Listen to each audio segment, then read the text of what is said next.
DCM ನೇರವಾಗಿಯೇ ಎಚ್ಚರಿಕೆ ಕೊಟ್ಟಿದ್ದಾರೆ. ಇವತ್ತು ಯಾರಾದರೂ ಕೂಡ ಡಿಸಿಎಂ ವಿಚಾರವಾಗಿ ಅಥವಾ ಪಕ್ಷದ ಇನ್ನಿತರ ಬೆಳವಣಿಗೆ ವಿಚಾರವಾಗಿ ಬಹಿರಂಗ ಹೇಳಿಕೆಯನ್ನು ಕೊಟ್ಟರೆ ನೋಡೋ ತನಕ ನೋಡ್ತೀವಿ, ಇಲ್ಲಾಂದರೆ ನಾನಾಗಲಿ ಹೈಕಮಾಂಡ್ ನಾಯಕರಾಗಲಿ ನೋಟಿಸ್ ಕೊಡ್ತೀವಿ, ಎಚ್ಚರ ಅನ್ನುವಂಥ ಸಂದೇಶವನ್ನು ರವಾನೆ ಮಾಡಿದ್ರು. ಆದರೆ ಸಚಿವ ರೇವಣ್ಣ ಮಾತ್ರ, ಇನ್ಫ್ಯಾಕ್ಟ್ ಸಚಿವ ರಾಜಣ್ಣ ಮಾತ್ರ ತಮ್ಮದೇ ದಾಟಿಯಲ್ಲಿ ಉತ್ತರವನ್ನು ಕೊಡ್ತಾ ಇದ್ದಾರೆ. ಯಾವ ನೋಟಿಸ್ ಆದರೂ ಕೊಳ್ಳಿ, ನಾನು ಏನು ಮಾಡಬೇಕು ಅದನ್ನೇ ಮಾಡ್ತೀನಿ ಅನ್ನುವಂಥ ಸಂದೇಶವನ್ನು ರವಾನೆ ಮಾಡ್ತಾರೆ. ಹೀಗಾಗಿ ಈ ಒಂದು ಕದನ ಏನಿದೆ, ಈ ಮಾತಿನ ಸಮರ ಏನಿದೆ, ಈಗ ಡಿಸಿಎಂ ವರ್ಸಸ್ ರಾಜಣ್ಣ ಅನ್ನುವಂತೆ ಆಗಿದೆ. ಇದರ ಜೊತೆಗೆ ರಾಜಣ್ಣ ನೇರವಾಗಿ ನಿನ್ನೆ ಮಾತನಾಡಿದಂಥ ಚಂದ್ರಶೇಖರ್ ಸ್ವಾಮೀಜಿ ವಿರುದ್ಧವೂ ಕೂಡ ತಿರುಗಿ ಬಿದ್ದಿದ್ದಾರೆ.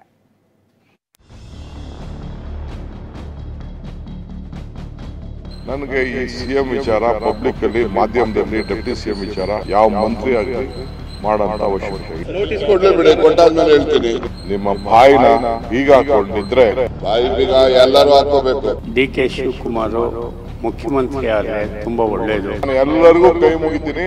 ನಮ್ಮ ರಾಜಕಾರಣ ಸುದ್ದಿಗೆ ನೀವು ಬರಕ್ ಹೋಗ್ಬೇಕು. ಸ್ವಾಮಿಗಳು ಹೇಳ್ದಂಗೆಲ್ಲ ಮುಖ್ಯಮಂತ್ರಿಗಳು ಮಾಡಕ್ಕಾಗಲ್ಲ. ಈ ರಾಜಕೀಯದವರು ಹೇಳಿಲ್ಲ, ಇದು ನಮ್ಮ ವೈಯಕ್ತಿಕ. ಕಾಂಗ್ರೆಸ್ ಮನೆಯೊಳಗೀಗ ಕಿಚ್ಚು ತಾರಕಕ್ಕೇರಿದೆ. ಒಂದ್ ಕಡೆ ಸಿಎಂ ಫೈಟ್, ಇನ್ನೊಂದ್ ಕಡೆ ಡಿಸಿಎಂ ಕೆಪಿಸಿಸಿ ಅಧ್ಯಕ್ಷ ಗಾದಿಗೂ ಫೈಟ್ ನಡೀತಿದೆ. ಒಂದ್ ಕಡೆ ಡ್ಯಾಮೇಜ್ ಕಂಟ್ರೋಲ್ ಮಾಡೋಕೆ ಹೋದ್ರೆ ಮತ್ತೊಂದ್ ಕಡೆ ಭುಗಿಲೇಳ್ತಿದೆ. ರಾಜ್ಯ ಕಾಂಗ್ರೆಸ್ ಸದ್ಯದ ಕಥೆ ರೈಲಿನ ಹಳಿ ತಪ್ಪಿದಂತಾಗಿದೆ. ಹಳಿ ತಪ್ಪಿದ ಮಾತು, ಹಳಿ ತಪ್ಪಿದ ತಂತ್ರಗಾರಿಕೆ, ಹಳಿ ತಪ್ಪಿದ ನಾಯಕರು ಯಾವುದಕ್ಕೂ ಜಗ್ಗುತ್ತಿಲ್ಲ, ಬಗ್ಗುತ್ತಿಲ್ಲ. ಕಾಂಗ್ರೆಸ್ಗೆ ದೊಡ್ಡ ತಲೆನೋವೇ ತಂದಿಟ್ಟಿತ್ತು.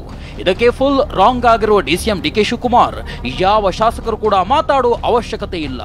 ಎಸಿಸಿ ನಾನು ವಿಧಿ ಇಲ್ಲದೆ ನೋಟಿಸ್ ನೀಡಬೇಕಾಗತ್ತೆ, ಪಕ್ಷದ ಹಿತದೃಷ್ಟಿಯಿಂದ ಬಾಯಿಗೆ ಬೀಗ ಹಾಕೊಂಡ್ರೆ ಒಳ್ಳೆಯದು ಅಂತ ಎಚ್ಚರಿಕೆ ಕೊಟ್ಟಿದ್ದಾರೆ. ಯಾರು ಯಾವ MLA ಮಾತಾಡೋದು ಅವಶ್ಯಕತೆ ಇಲ್ಲ, ಯಾವ ಮಂತ್ರಿನೂ ಮಾಡೋದು ಅವಶ್ಯಕತೆ, ಯಾವ ಸ್ವಾಮಿಗಳ ಅವಶ್ಯಕತೆ ಇಲ್ಲ. ಅವ್ರ ಆಶೀರ್ವಾದ ಇದ್ರೆ ದಯವಿಟ್ಟು ಒಳಗಡೆಯಿಂದನೇ ಅವ್ರು ಅರಸಲಿ ಸಾಕು. ನಮ್ಗೆ ಅಷ್ಟು ಬಿಟ್ಟರೆ ದಯವಿಟ್ಟು ಇಲ್ಲಿಗೆ ಮುಗಿಬೇಕು. ನನಗೆ ಈ ಸಿಎಂ ವಿಚಾರ ಪಬ್ಲಿಕ್ಕಲ್ಲಿ ಮಾಧ್ಯಮದಲ್ಲಿ ಡೆಪ್ಟಿ ಸಿಎಂ ವಿಚಾರ ಯಾವ ಮಂತ್ರಿ ಆಗಲಿ ಮಾಡೋಂಥ ಅವಶ್ಯಕತೆ. ಇನ್ನು ನಾನು ಹೇಳ್ತೀರಲ್ಲ, AICC ಅವರಲ್ಲಿ ನಾನಾಗಲಿ ವಿಧಿ ಇಲ್ಲದೆ ನೋಟಿಸ್ ಕೊಡಬೇಕಾದಂಥ ಅನಿವಾರ್ಯತೆ ಯಾರು ನಮ್ಮ ಶಾಸಕರಾಗಲಿ ಯಾರೇ ಆಗಲಿ ಪ್ರಸ್ತಾವನೆ ಮಾಡಿದ್ರೆ ನಮ್ಮ ಪಾರ್ಟಿಯವರು, ನಾನು ವಿಧಿ ಇಲ್ಲದೆ ನಾನು ಶಿಸ್ತಿನ ಕ್ರಮವನ್ನು ಕೈಗೊಳ್ಳಬೇಕಾಗ್ತದೆ. ನೋಟಿಸ್ ಕೊಡ್ಲೇಬೇಡಿ, ಕೊಟ್ಟಾದ್ಮೇಲೆ ಹೇಳ್ತೀನಿ. ಏನು ಹೇಳಿದ್ರೆ ಏನು ತಪ್ಪಾಗ್ತದೆ, ಏನು ತಪ್ಪಾಗ್ತದೆ ಕೇಳಬಾರ್ದ ನಾವು? ಏನು ನಾವು ಕೇಳಿದ್ದೆ ತಪ್ಪಾಗ್ತದೆ? ಕೇಳಿದ್ದೆ ತಪ್ಪಾಗ್ತದೆ ಅಂದರೆ ನಾನು ಎಂಥದೇ ಕ್ರಮ ಬಂದರೂ ನಾನು ಎದುರಿಸಲಿಕ್ಕೆ ಸಿದ್ಧ ಇದ್ದೀನಿ. ಡಿ.ಕೆ. ಶಿವಕುಮಾರ್ ಕೆಪಿಸಿಸಿ ಅಧ್ಯಕ್ಷರಾಗಿ ಎಚ್ಚರಿಕೆ ನೀಡಬಹುದು. ಆದರೆ 3-4 ತಾಸಿಗೆ ಈ ಎಚ್ಚರಿಕೆ ನೀರಲ್ಲಿ ಹೋಮ ಮಾಡಿದಂತಾಗಿದೆ. ಎಂತೆಂಥ ನಾಯಕರನ್ನು ಸುಮ್ಮನಿರಿಸಬಹುದು, ಆದರೆ ಸಚಿವ KN ರಾಜಣ್ಣ ಸುಮ್ಮನಿರೋ ನಾಯಕನೇ ಅಲ್ಲ. ಡಿ.ಕೆ. ಶಿವಕುಮಾರ್ ವಾರ್ನಿಂಗ್ಗೆ ಅಕ್ಷರಶಃ KN ರಾಜಣ್ಣ ತೊಡೆ ತಟ್ಟಿದ್ದಾರೆ. ಅಷ್ಟೇ ಅಲ್ಲ, ಬೇರೆಯವರು ಮಾತನಾಡೋದು ಮೊದಲು ನಿಲ್ಲಿಸಲಿ ಅಂದಿದ್ದಾರೆ. ಇದೊಂಥರ ಆಸ್ತಿಗಾಗಿ ಕಿತ್ತಾಡುತ್ತಿರುವ ದಾಯಾದಿಗಳ ನಡುವಿನ ಕಲಹದಂತೆ ಭಾಸವಾಗತೊಡಗಿದೆ.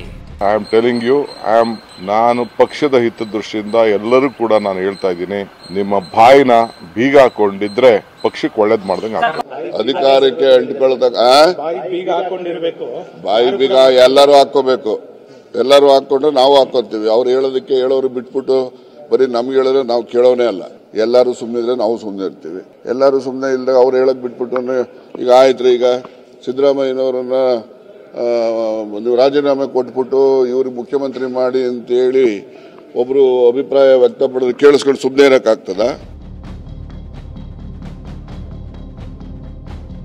ಇನ್ನು ಇವತ್ತು ಕೂಡ ಡಿಕೆ ಪರ ಬ್ಯಾಟ್ ಬೀಸಿದ ವಿಶ್ವ ಒಕ್ಕಲಿಗ ಮಹಾಸಂಸ್ಥಾನ ಮಠದ ಚಂದ್ರಶೇಖರ ಸ್ವಾಮೀಜಿ ಶ್ರೀ ಡಿ.ಕೆ. ಶಿವಕುಮಾರ್ ಸಿಎಂ ಆದ್ರೆ ಒಳ್ಳೆಯದು ಎಂದಿದ್ದಾರೆ.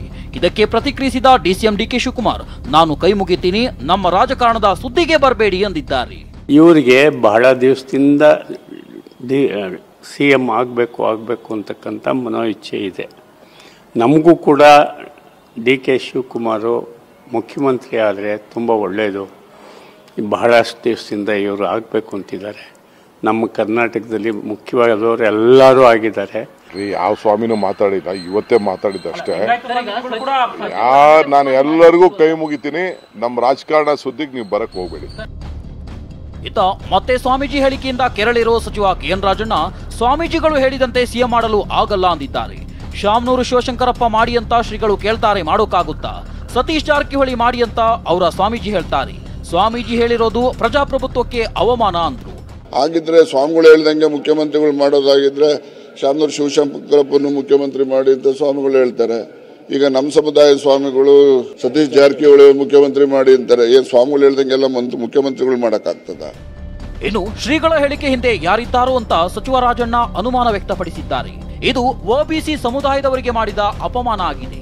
ಇದಕ್ಕೆ ಉತ್ತರ ಕೊಟ್ಟಿರೋ ಶ್ರೀಗಳು ಇದು ನನ್ನ ವೈಯಕ್ತಿಕ ಹೇಳಿಕೆ ಅಂದಿದ್ದಾರೆ.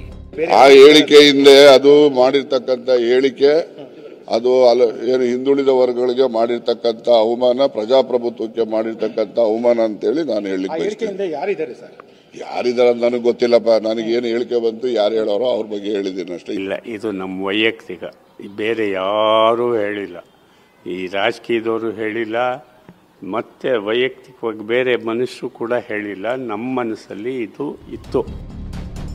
ಒಟ್ಟಾರೆಯಾಗಿ ಹಿಂದೆ ಇದೇ ಡಿಸಿಎಂ ನೇಮಕ ವಿಚಾರ ಕಾಂಗ್ರೆಸ್ ಮನೆಯೊಂದು 3 ಬಾಗಿಲು ಎಂಬಂತೆ ಮಾಡಿತ್ತು. ಇದೀಗ ಬಾಯಿಗೆ ಬೀಗ ಹಾಕುವವರು ಯಾರು, ಮೊದಲು ಯಾರು ಮಾತು ನಿಲ್ಲಿಸುತ್ತಾರೆ ಎಂಬುದನ್ನೇ ಕಾದು ನೋಡುವಂತೆ ಮಾಡಿದೆ. ಪ್ರಸನ್ನ ಗಾಂವ್ಕರ್, TV9 ಬೆಂಗಳೂರು.